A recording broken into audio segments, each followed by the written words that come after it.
I'm not really a viewer of The Bachelor, but for the Golden Bachelor, because it was such a new concept, I tuned in. And I usually, when I'm going to go into a show like this, I come in really towards the end because they always fill the backstory in. They always fill it in.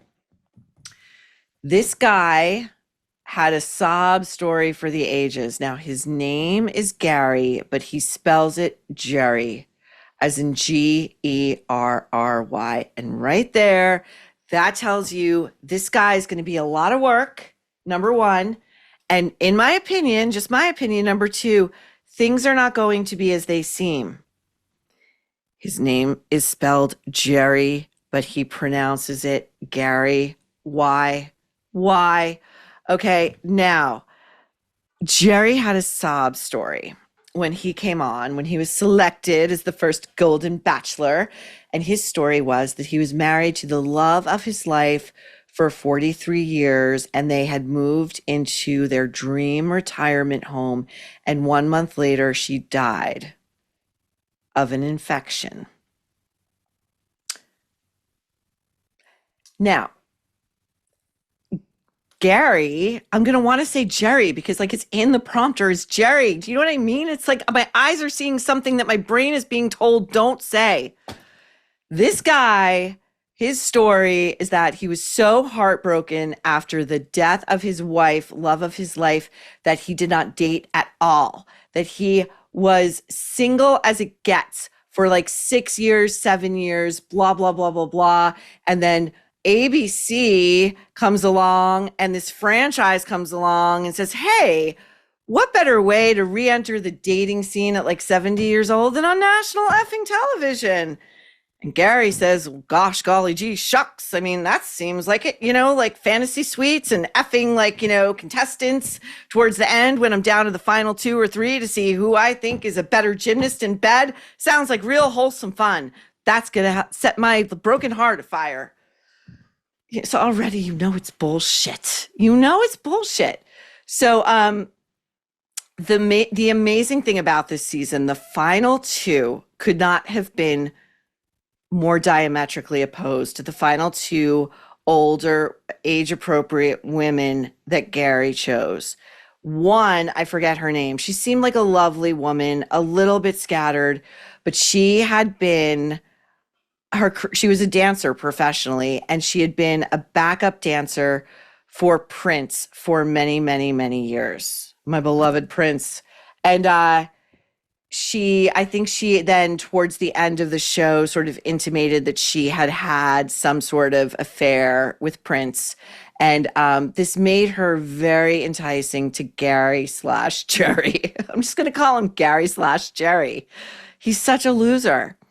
And then the other final Golden Bachelorette left standing was a woman named Theresa Nist, who is from New Jersey and worked like in the financial sector. And her presentation was much more conservative, as befitting, a woman from the East Coast who works in the financial sector.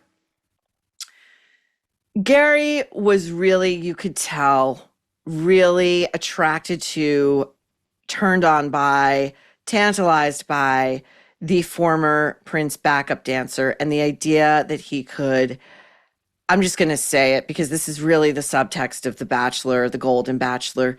The idea that he could have sex with a woman that Prince also had sex with was blowing this guy's mind, okay? Now, he goes to dinner, final date, fantasy suite night with Teresa. I watched this like a forensic like homicide detective, this interplay, because Teresa was so excited to be at dinner with Gary/Jerry. And it was really cute. It was really sweet. And he was really, you could tell, like gutting it out and waiting to like run all the way back to the former Prince backup dancer. And you could sort of see Teresa sensing his detachment, sort of like George Clooney in Gravity. He's like going to detach and he's just going to float off into space. And she says to him, something that I'm really good at? I'm really good at making a lot of money. Gary slash Jerry's eyes went like this. Whoa, whoa. They lit up. He lit up like a Christmas tree. And in that moment, I said, he's going to pick her. He's not attracted to her. He's not falling in love with her. He wants to be with this one over here. But Gary, that appeals to him. Now, why does it appeal to him so much? Why does this guy at his stage in life, presenting as he does, full head of hair, 70 years old, a visage that is a little bit weathered, but, aging very well, good set of teeth, trim, has all the markers of a well-to-do older man. Something's off. Something's off. Anyway, smash cut. He proposes to Teresa. She says yes. They get married. They get the People magazine spread, the GMA segments, et cetera, et cetera. Within 3 months, they announce they're getting a divorce. And the sense one got from Teresa was that she was a woman scorned and felt that she had been taken for a ride. Now, the Hollywood Reporter does an expose on Gary slash Jerry. Turns out Gary slash Jerry wasn't a high-end restaurateur as he had led ABC and the other Golden Bachelorettes to believe. He had owned a restaurant, like a modest one, maybe back in 85, but since then had worked like installing hot tubs. Honest living, absolutely should take pride in that, but he didn't. He didn't. He exaggerated. Let's be generous and say he exaggerated what he did. Then the Hollywood Reporter talked to a woman who went by the name Carolyn. I don't believe this was Carolyn's actual real name. She only went by the first name in the piece. She said she and Gary slash Jerry had dated for like 6 years, and that he came on to her like within weeks of his wife's death.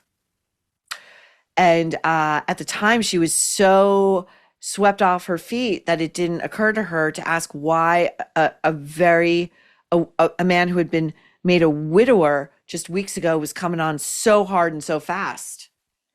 And then she says Gary slash Jerry was like, you know what, you should move and come live with me. Now, Carolyn had a job that she lived like 5 hours away. And Gary slash Jerry kept pressing and pressing and pressing and pressing. You got to move in with me. Come to me. Come to me. So a year in, she comes in. She moves. Finally, she moves. She leaves everything, uproots her life. And again, an older person, like, you've got a lot of roots, Anyway, she gets there. Gary slash Jerry starts laying down some ground rules. And number one is whenever they go out to eat, they're going Dutch. Unless it's like a special occasion in which he will be the big man and pay. And also, she's not cleaning the house to his liking. And also she's got to pay either into the rent or the mortgage. And he said, listen, sister, you got to give me $1,000 a month. And this is news to her, and she's already given up everything, and she's there. So this is a sinister person, in my opinion. And she negotiates that figure down to $850. And what's more romantic than that? And again, these weren't pragmatic conversations they were having per Carolyn in the run up to merging their lives and her giving up everything. No, he waited till she got there, and and then the breaking point for her was his class reunion was coming up. And in all the stress of everything, Carolyn had gained 10 pounds. And he looked at her and he said, you're not coming with me. I can't take this to the high school reunion. So anyway, Gary slash Jerry's a liar. Okay, he's a liar. And, I would like if his wife died so suddenly of an infection, and this is a real part of the biographical data that makes you America's first Golden Bachelor, I would think that ABC Legal would at least like some more details about that. And I'm not saying anything, but, So anyway, Gary slash Jerry is now out on his media tour with his memoir, and this book looks so cheap. It's like the art department didn't even try.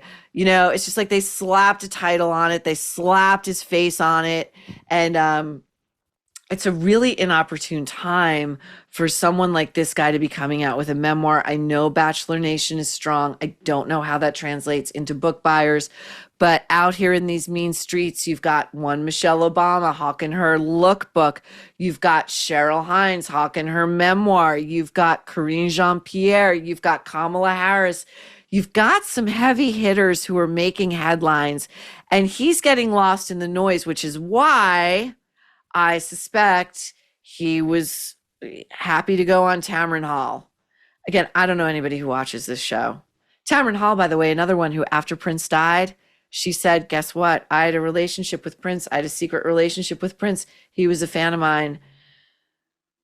Prince in the later years, I think it was grim. Anyway, okay, so Gary slash Jerry goes on Tamron Hall just this Monday on November 3rd. Day before Election Day. Again, you're getting lost in the noise, my man. You are getting lost in the noise. But here he comes, and listen to the intro that Tamron gives him, and then the anemic audience reaction. Welcome back. Thank you. Welcome back to the show. Look at, listen. I'll tell you still have plenty of fans, even though the book delves into, you come in hot with this one. A little bit. Little bit. I'm just still a hick. Like, I'm out here. I've done the Golden Bachelor. I've done People Magazine. I've done GMA. I've done Us Weekly repeatedly. I was the subject of a major Hollywood Reporter expose. This is like my favorite kind of expose. You know what I mean? And I've survived. Now I got a book out, and I'm like back hot on the dating scene. And like and Tamron's like, she gestures to the audience. She's like, "Here's your crowd," and they're like. And I love the signage above her on stage. Let's get lit with the exclamation point. Again, I don't see that audience as book buyers. And if I didn't watch the whole segment, but what the publishers love to do is give audience members at shows like that free books, because you're going home with a book, everybody gets the gift because they can add that into sales and hopefully goose you up onto the New York Times bestseller list. But Jerry, ever the gentleman, Gary, God, I won't blame the victim, it's not my fault. Gary tells Tamron about the way in which he's memorialized the night before his wedding to Theresa Nist, who, again, just seems like a lovely person, how he felt. He's such a good guy. Okay, here we go. You talk about that Hollywood Reporter article that came out right before the finale that I mentioned to the audience, where you said you'd never dated before since losing your wife, Toni. You write in the book, when I started giving interviews as the Golden Bachelor, I'd say I hadn't dated after Toni. I should have said I didn't date anyone who rose to the level of a forever partner after Toni was gone. Right. So in your mind, you're answering the question honestly. Right. And you were. But the words are a different message. Especially when the media is following you. Right. Okay, Tamron, this is why you're stuck at like a 3 p.m. day part on weekdays. You asked him a question in which he contradicted himself, okay? He said he hadn't dated for 6 years after his wife died, and then he turned around and said, oh, guess what I did? And I dated someone very seriously to the point where she gave up her life, everything she knew, her home, and she moved 5 hours away to be with the likes of me. And then I pulled a bunch of bullshit on her, and she left. And then she went and told the Hollywood Reporter, which good for her, warn the older women of America and anybody else Gary might be trying to get with on OnlyFans, or Rhea, if Rhea will even have him. Now, and then Tamron goes, but in your mind, you were telling the truth, right? Tamron, how do you know that? Are you in Gary's mind? Are you a mind reader? You don't know that. I think this guy is a bad guy. Why don't you make some good TV and let that question hang out there, and then press that guy on his inconsistencies, nay, his very lies, and what he did to Teresa, how he humiliated her in front of everybody after declaring that she was the one who mended his broken heart. Get out of here. get out. And Gerry slapped Gary on the cover of that book. You see the cover of this book, like in the airport or whatever, the reaction is going to be back away quickly. He's got like an Easter egg head. Like his head is like the size of the entire book cover, whatever. Okay, anyway, so Teresa has been standing up for herself. I'm just team Teresa. You know, honestly, if I were Teresa, I would just like keep my mouth shut, go back to regular life, let this loser twist in the wind, and pray for whoever else he winds up dating, because I think this guy's very dark. I think this guy's very dark. When I tell you that these people always reveal who they are, and they may be doing it with a smile and a little bit of a laugh and a like, haha, we're just kidding. Let's listen to Teresa talk about something that Gerry said to her that struck her in the moment as a joke, but now maybe not. I finally went to his house and we took a walk around this lake called Pretty Lake, and we were coming to the end of it. And he said, this is really bizarre. He said, you see that shed up there? I said, yeah. He said, well, that's where I'm going to hide your body after I kill you and chop you up. I find that so unsettling, and I would be freaked the fuck out. And again, the wife of 43 years who, after 1 month after having moved into their dream retirement home, dies of an infection.